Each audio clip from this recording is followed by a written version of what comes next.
dias, eu sou Milton Ruiz Alves e abordaremos o tema complicações infecciosas no uso de lente de contato. Observem esse rapaz. Pode ser um usuário de lente de contato com dor, fotofobia e lacrimejamento, que são sinais de perigo para o usuário de lente.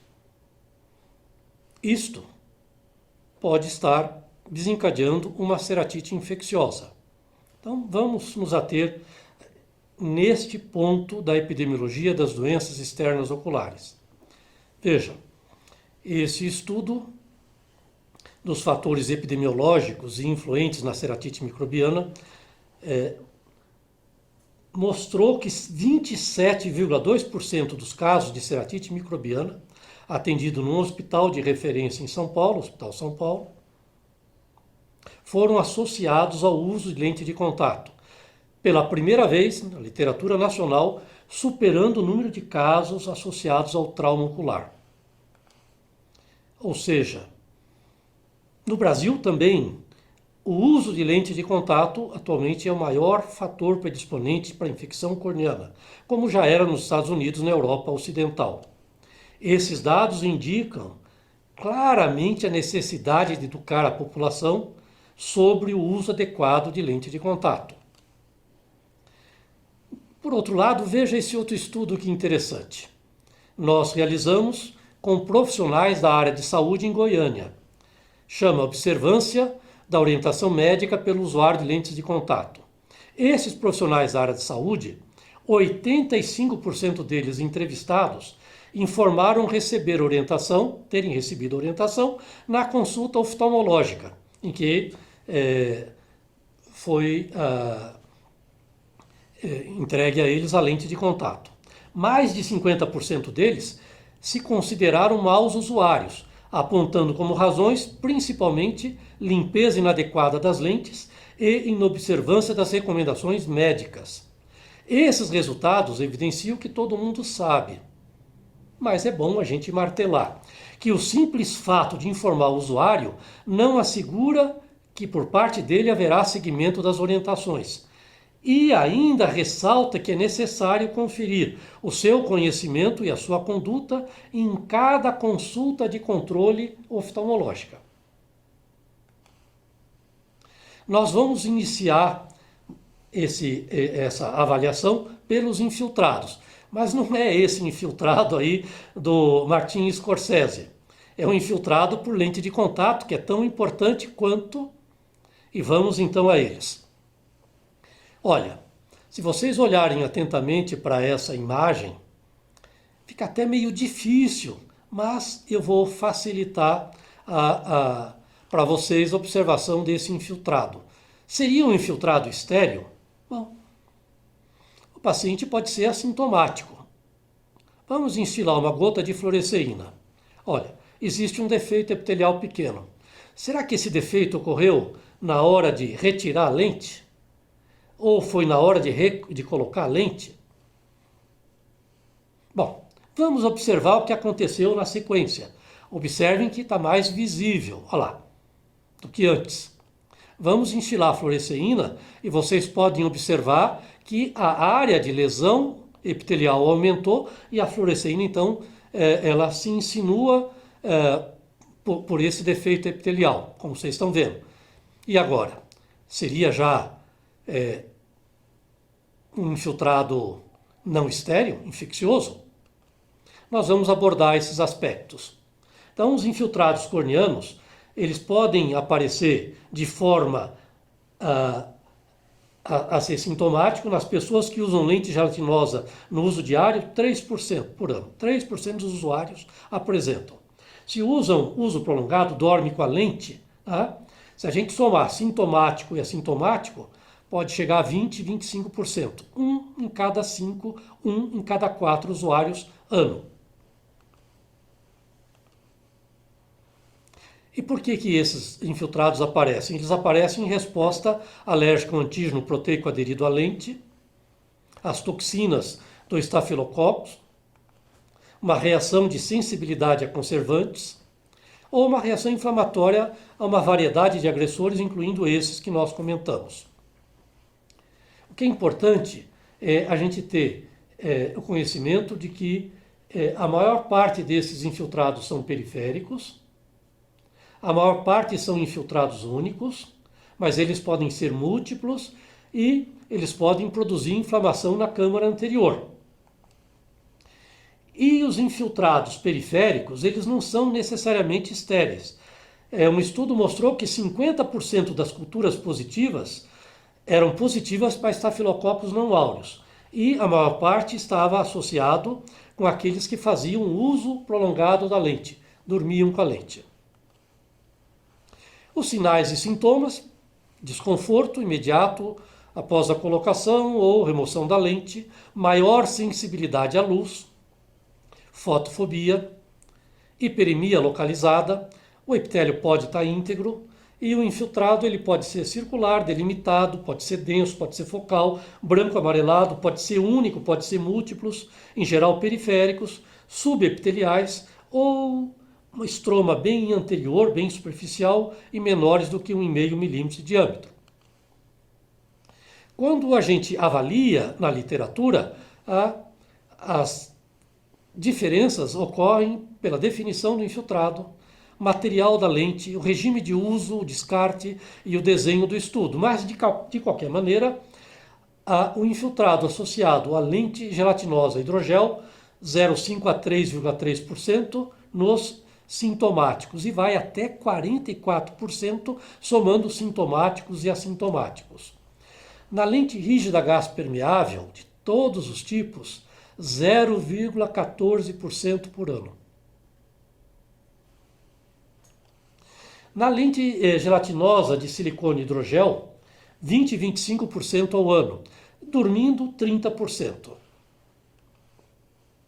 Nós podemos também caracterizar isso como sendo eventos com infiltrados corneanos não infecciosos. Chamamos aqui de eventos adversos inflamatórios.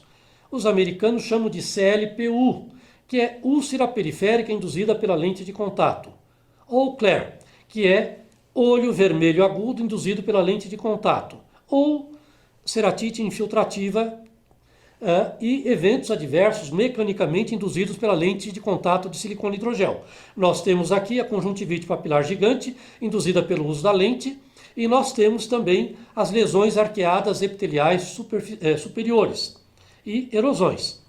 E temos os eventos com infiltrados corneanos infecciosos, que é a ceratite infecciosa. Olha, eventos clinicamente não significantes e assintomáticos. De novo, olha, infiltrado pequeno, focal, 0,2, 0,4 milímetros de diâmetro, epitélio íntegro sobre a lesão, não há tingimento com fluoresceína, ausência de sinais e sintomas, podendo haver seropatia ponteada superficial e hiperemia da conjuntiva límbica leve. Olha, evento clinicamente significante e sintomático. O olho vermelho agudo matinal é a pessoa que dorme com a lente e acorda com muita dor ocular. Esse evento pode ser unilateral ou bilateral. Fotofobia, lacrimejamento, hiperemia conjuntival bulbar e límbica.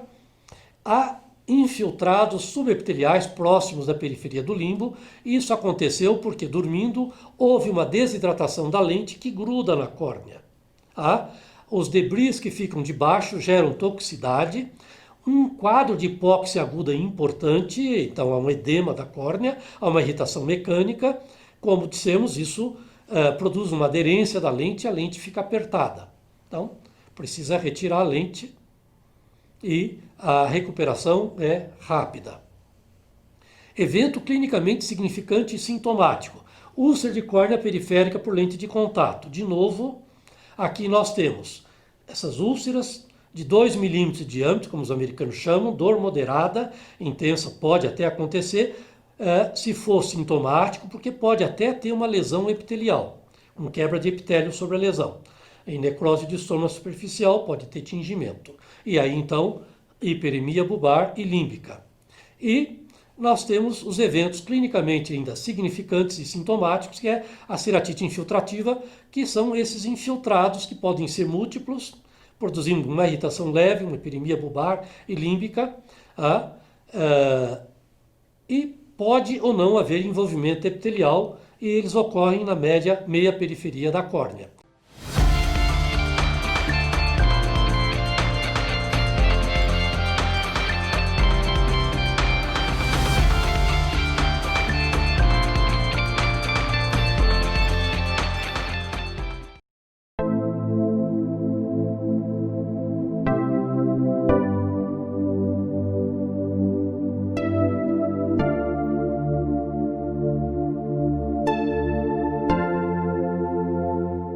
E, contrapondo a tudo isso, nós temos a ceratite infecciosa por lente de contato.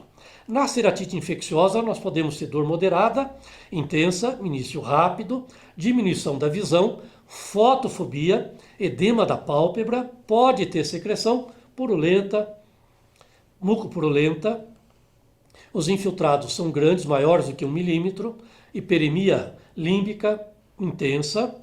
Há então infecção nesses casos, com lesão já do epitélio corneano, compromisso da camada de Bowman e com infiltração e necrose do estroma anterior. Quais são os fatores de riscos demográficos e pessoais? Primeiro, idade entre 15 e 29 anos e acima de 50 anos. O que está por trás disso é a não compliance com os cuidados de limpeza e manutenção e com o regime de uso e troca das lentes. Homem, o risco é 1,4 vezes maior, inclusive de começar, antes da infecção, a apresentar infiltrados corneanos. Os erros de refração maiores que -5, isso porque a lente de contato tem uma espessura maior central. E com isso aumenta a possibilidade de hipóxia. A hipóxia abre, de certa maneira, o caminho para a infecção. Nível socioeconômico elevado. 2 a 4 vezes maior o risco de infiltrados também. Tabagista. 1,4, 2,7 vezes maior o número de infiltrados, mas também são os fatores de risco para as ulcerações corneanas. E terem eventos prévios. Uso prolongado. 25% dos usuários apresentam infiltrados corneanos, pelo menos.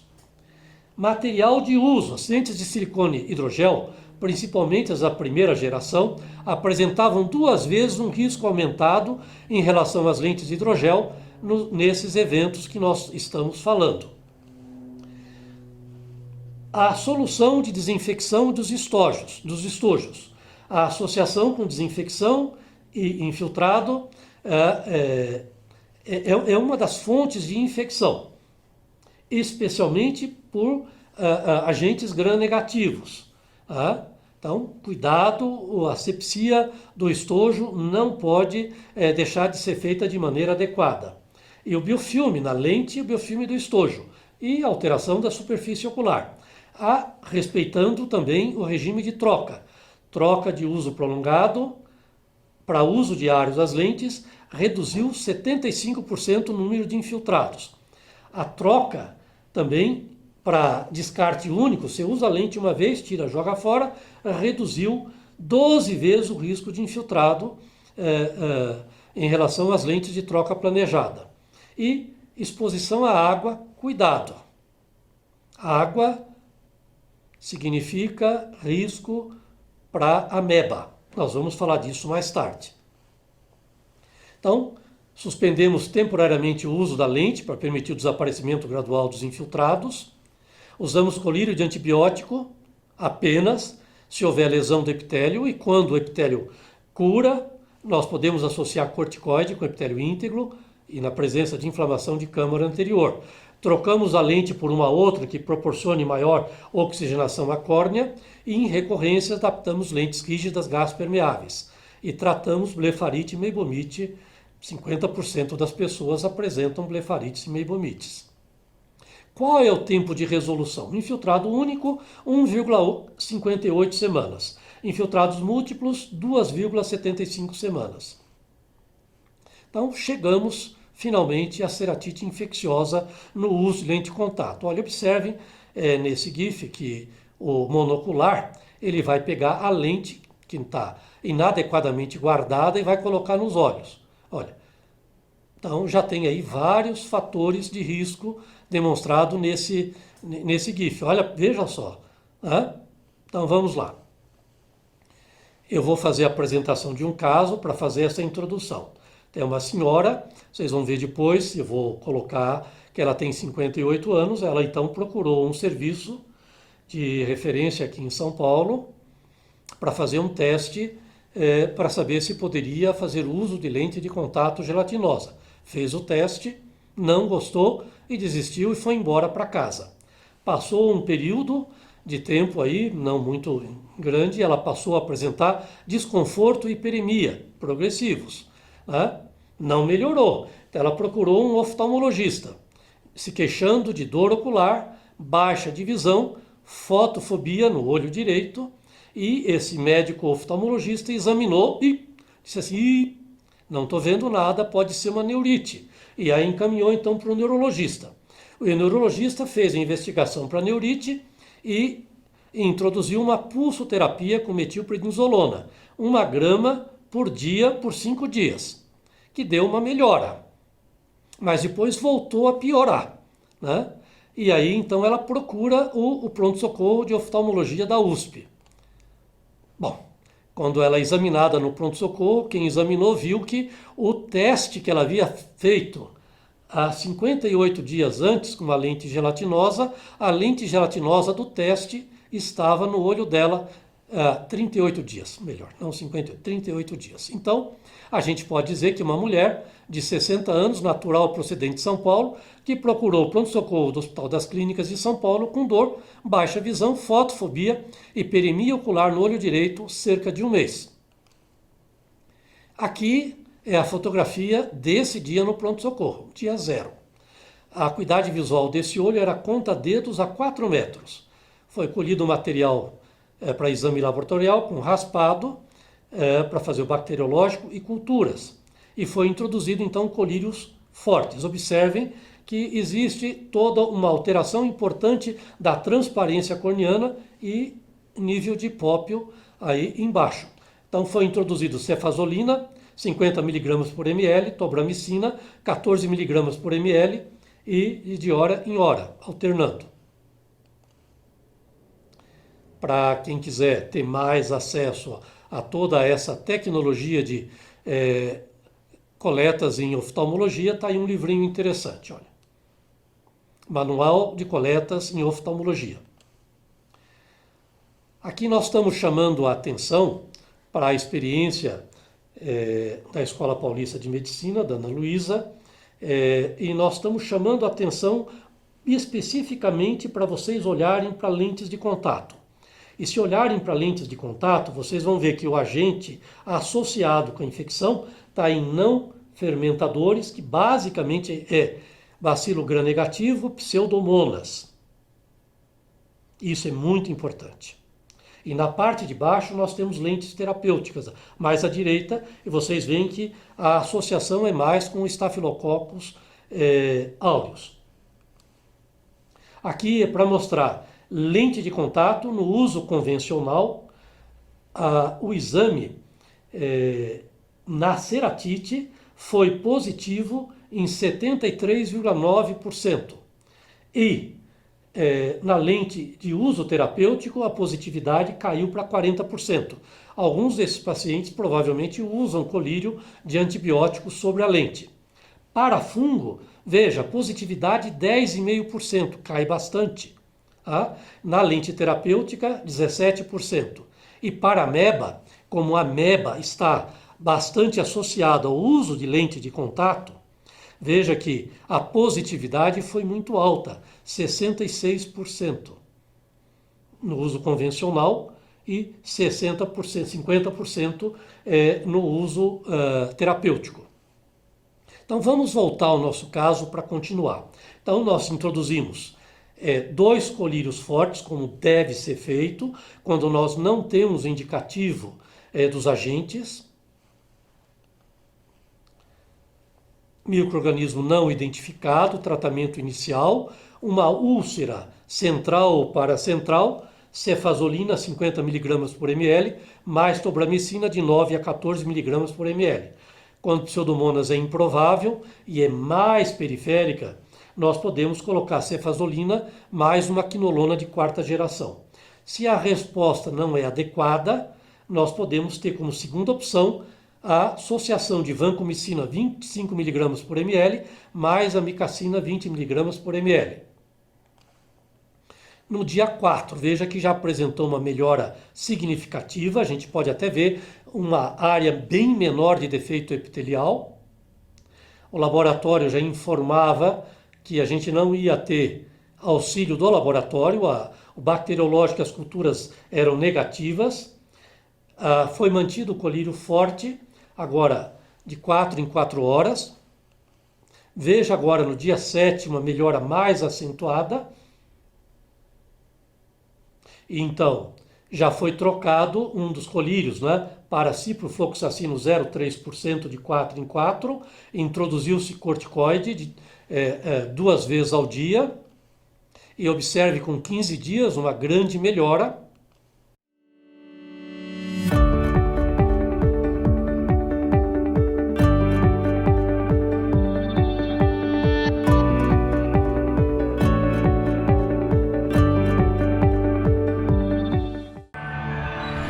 OneFitMed es un lente escleral delgado hecho a la medida que le permite a usted personalizar el diseño para cada ojo, logrando una oxigenación adecuada a la córnea y a las células madre. E 21 dias, a refração desse olho era mais 1,75, com menos 3,25 de cilindro a 75, uma acuidade visual de 0,4. O outro mais 2 com menos 0,75, cilindro a 100, uma acuidade visual de 1. Continuando, quando a gente tem um micro-organismo identificado, por exemplo, um gram positivo, né, é uma ceratite central para central, moderada ou grave, nós introduzimos cefazolina, 50 mg por ml, mais tobramicina, ou cefazolina mais uma quinolona de quarta geração. E temos como opção, vancomicina mais amicacina. Se a ceratite é periférica, não é importante, baixa superficial, podemos entrar com uma monoterapia com uma quinolona de quarta geração. Se identificamos um gram negativo, uma ceratite central para central, ceftazidime, 50 mg por ml mais tobramicina e, como segunda opção, vancomicina mais amicacina. Se a ceratite é periférica, pequena, superficial, podemos entrar com ciprofloxacino a 0,3% ou uma quinolona de quarta geração. Aqui é para lembrar que as ceratites infecciosas associadas ao uso de lente de contato têm mais ou menos isto que está aí em termos de incidência. Olha, uso diário é muito baixo. 1,9 por 10 mil usuários. Quando dorme, 10 vezes mais, 19,5 por 10 mil usuários. Hidrogel, 9,5 para 20, vai depender aí do regime, né?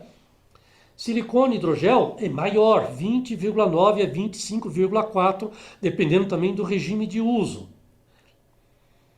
E o que nós temos aí, basicamente, até com ortoceratologia, veja, 7,7 por 10 mil usuários ano. Então, é por isso que a gente diz que ortoceratologia, por exemplo, para controle de miopia, você introduzir numa criança de 5, 6 anos para fazer uso dessa lente dormindo todas as noites até o final da adolescência, tem um risco aí muito grande. Esse estudo mostra que das ceratites infecciosas associadas com lente de contato, 70% tinha como agente bactéria. No entanto, lembra aí que 95 casos eram por acantameba. Como é de um serviço de referência em que se encaminhava os casos de acantameba, isso não traduz a realidade da nossa prática clínica diária.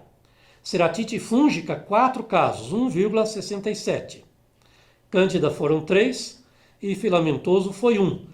E aqui eu estou lembrando que o grande surto que houve de Fusarium nos Estados Unidos foi associado com a substância de limpeza e conservação da lente, né, que era o Renew, com o Master Lock, em 2006, e que depois, com a Bausch Lomb modificando a composição, isso desapareceu. No tratamento da ceratite fúngica, quando o fungo é filamentoso, nós usamos de forma tópica natamicina 5% ou voriconazole a 1%.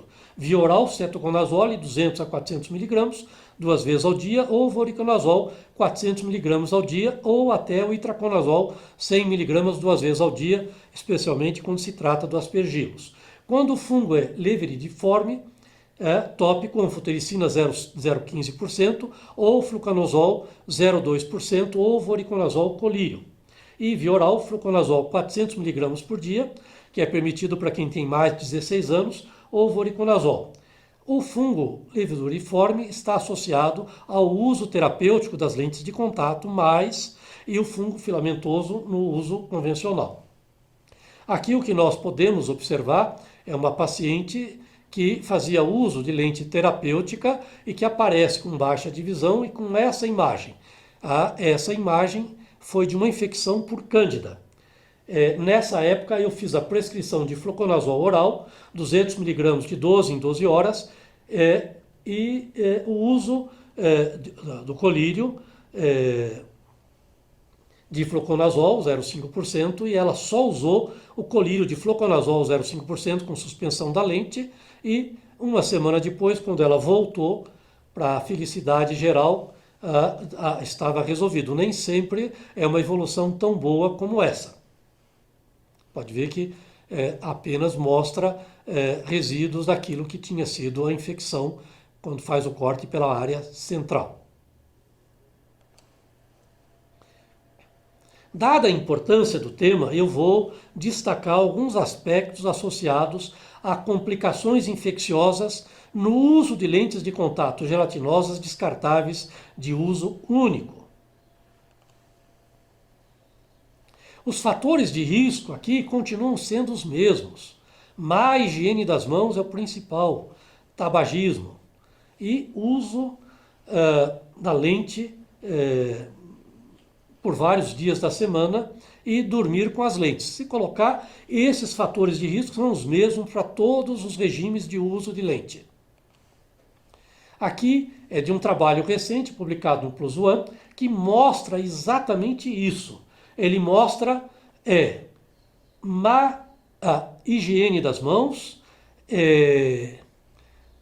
uso exagerado da lente, dormir com a lente noturnamente e tabagismo. Que eu destaco outra vez porque isso é importante. Lavar as mãos continua sendo uma medida de higiene importante, mesmo com descarte diário das lentes. Isso na hora de inserir a lente e na hora de remover a lente. Lavar as mãos antes de manusear as lentes diminui o risco atribuível a uma ceratite infecciosa, moderada ou grave, em 50% das vezes. Usar lente todos os dias e não lavar as mãos foi associado a mais de 50% dos casos de infecção. Outros aspectos que eu gostaria de chamar a atenção estão aqui, em relação às lentes de contato, de troca planejada, aquelas que você compra, usa, coloca no estojinho, usa e descarta a cada 2, 3 semanas, conforme a orientação que a pessoa recebe do médico e do fabricante. Essas são lentes de troca planejada. Então, em relação às lentes de troca planejada, as lentes descartáveis de uso único, uma vez e joga fora, reduziu significativamente os riscos de toxicidade, hipersensibilidade, conjuntivite papilar gigante e distúrbios metabólicos, hipóxia, etc. No entanto, mesmo para isso, o material silicone hidrogel foi associado a um aumento do risco de ceratite estéril, que são os infiltrados, e de distúrbios mecânicos, 1,8 vezes.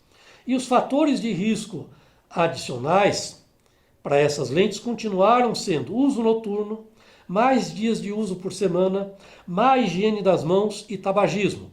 E a gente pode ver na figura essa lesão arqueada superior característica que foi das lentes de silicone hidrogel de primeira geração, em que o módulo era mais duro, então ele produzia lesão no epitélio, tanto na colocação como na remoção, e também pela rigidez do módulo da lente, formava essas lesões arqueadas que a gente está vendo aí nessa apresentação.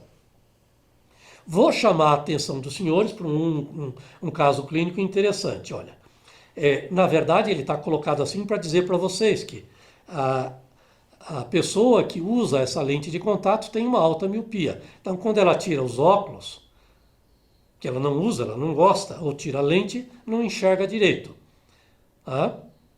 E ela é casada com um industrial japonês.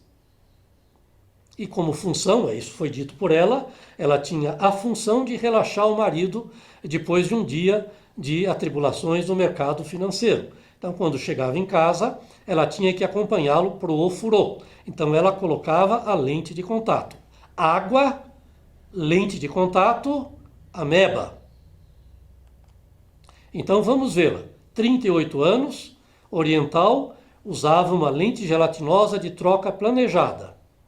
A minha primeira avaliação dela já fazia 30 dias que ela tinha apresentado infiltrados corneanos nos 2 olhos. Ela trazia a consulta que ela fez, resultados negativos de uma avaliação laboratorial feita em São Paulo para adenovírus, acantameba, bactérias e fungos negativa. E já havia recebido um tratamento prévio para herpes simples com Zovirax pomada. 5 vezes ao dia, 2 semanas e não tinha melhorado. Tinha usado um colírio de antibiótico, não tinha melhorado, associado com um corticoide. 2 semanas, sem melhora. E estava usando lubrificantes. Hello, everybody. My name is Jason Nichols, and I'm the program chair for the Global Specialty Lens Symposium and our new meeting, the Global Myopia Symposium. We look forward to bringing you cutting-edge information each year.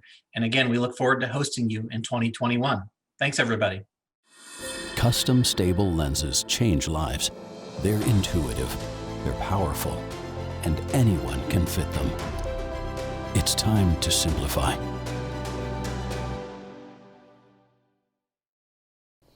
A gente pode ver no olho direito, com alguma dificuldade, uns infiltrados muito pequenos. É bem difícil de observar. E a gente pode ver no olho esquerdo uns infiltrados maiores. Então, estou só lembrando os senhores que aqui já tinha 30 dias, né, do início dos infiltrados, por isso que eu comecei essa apresentação dessa aula com infiltrados e já havia usado os Zovirax, Oflox e corticoide. Nós tínhamos disponível no serviço um confocal que encontrou lesões sugestivas de cistos de acantameba. Nessa época, introduzimos o tratamento com Brolene mais biguanida 0,02%. O Brolene não é liberado pela Anvisa. E introduzimos Florate já no início do 2º mês, após 30 dias. E acompanhamos essa senhora que teve, então, a sua ameba curada ao redor do 8º mês. 4 meses depois, ela retorna com este quadro que vocês estão vendo do olho esquerdo e com esses infiltrados um pouquinho maiores no olho direito em relação à primeira manifestação. De novo, a justificativa era o uso da lente mais o ofurô. Então é uma recorrência, uma reinfecção do caso da ameba. Ela recebeu como tratamento biguanida 0,02% mais clorexidina 0,02%, a associação dos dois.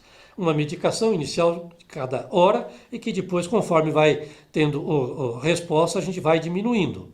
60 dias depois do início do tratamento, ela retorna ao Japão. No Japão, o médico que a examina diz que ela não tinha ameba, suspende o tratamento, diz para ela que ela tinha herpes simples e ela ficou então com tratamento para herpes simples durante 90 dias com piora do quadro. Essas são as imagens que ela mandou. Observem o olho direito como os infiltrados aumentaram e depois até o uso excessivo da medicação antiherpética com vasos.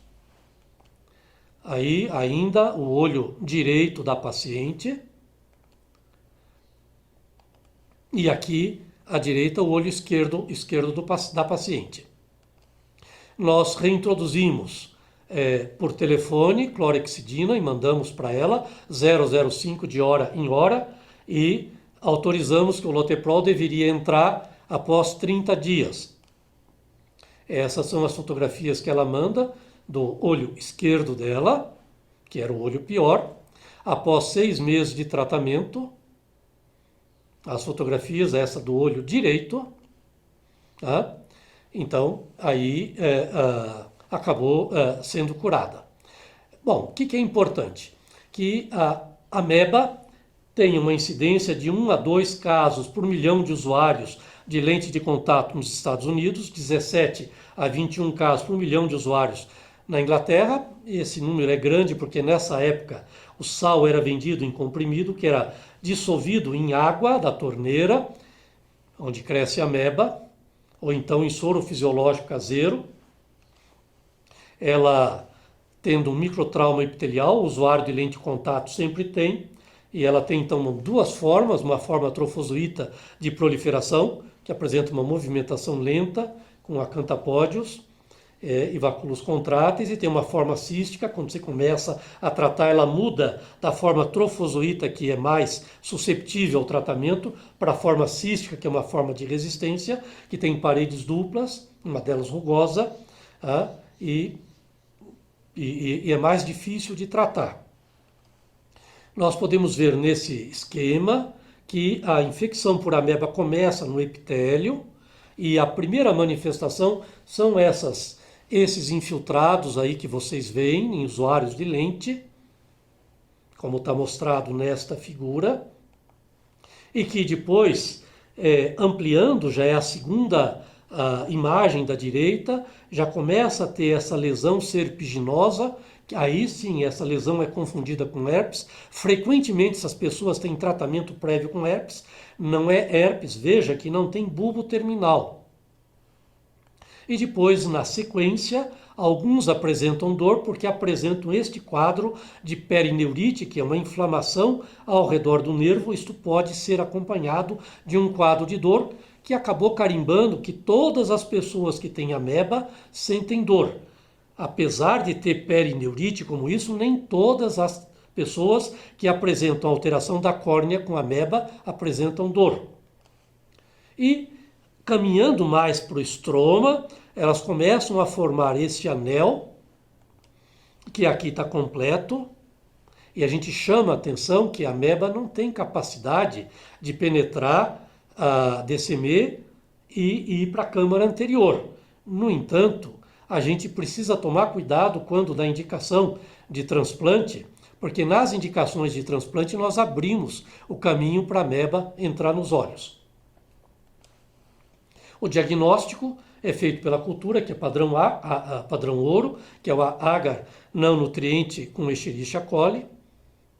Cultura da lente de contato e estojo, que é muito importante, é onde a gente vê que boa parte deles a gente faz o diagnóstico, às vezes pela biópsia de córnea. Aqui também a gente tem que homenagear o Dr. Walter Nozé, 1988, o primeiro caso diagnosticado no país foi de um paciente dele que não respondeu ao tratamento porque não tinha diagnóstico, foi submetido a transplante de córnea e na histopatologia do botão corneano se identificou uma estrutura que não se conhecia muito aí, que era ameba. E a partir daí, então, se abriu os olhos e nós conseguimos fazer muito diagnóstico. O microscópio confocal, que ele mostra essas lesões que são típicas de ameba, que ajuda a gente fazer o diagnóstico e depois ajuda a acompanhar e até ajuda a verificar se está curado. Quando desaparecem essas imagens, às vezes demora 1-2 anos para desaparecer as imagens sugestivas de cisto. Como nós apresentamos, o tratamento é com brolene ou hexamidina. O brolene ou hexamidina são medicações que a Anvisa não liberou, então, embora a gente às vezes faz a indicação e às vezes é comprado no mercado livre, essas coisas todas, não é uma medicação para a gente fazer prescrição, porque não é liberada para a nossa prescrição no país. Nós utilizamos a biguanida ou clorexidina, às vezes usamos as duas, e às vezes, em casos resistentes, eu uso clorexidina a 0,04 ou a 0,05%, que é a minha escolha. Quando a gente usa a medicação, a gente olha para a densidade do infiltrado, hiperemia conjuntival e dor, né? Pode haver piora após um mês de tratamento, porque você mata as amebas, então isso também pode ser decorrente de toxicidade à droga, então isso pode dar uma piora da infecção, ou não, a gente pode ficar em dúvida, é piora da infecção, é toxicidade às drogas, então tem o confocal que ajuda, ou então você suspende um pouquinho a medicação e vê o que acontece, né? Se há uma melhora, sugere toxicidade, se há uma piora, significa que a infecção não está controlada.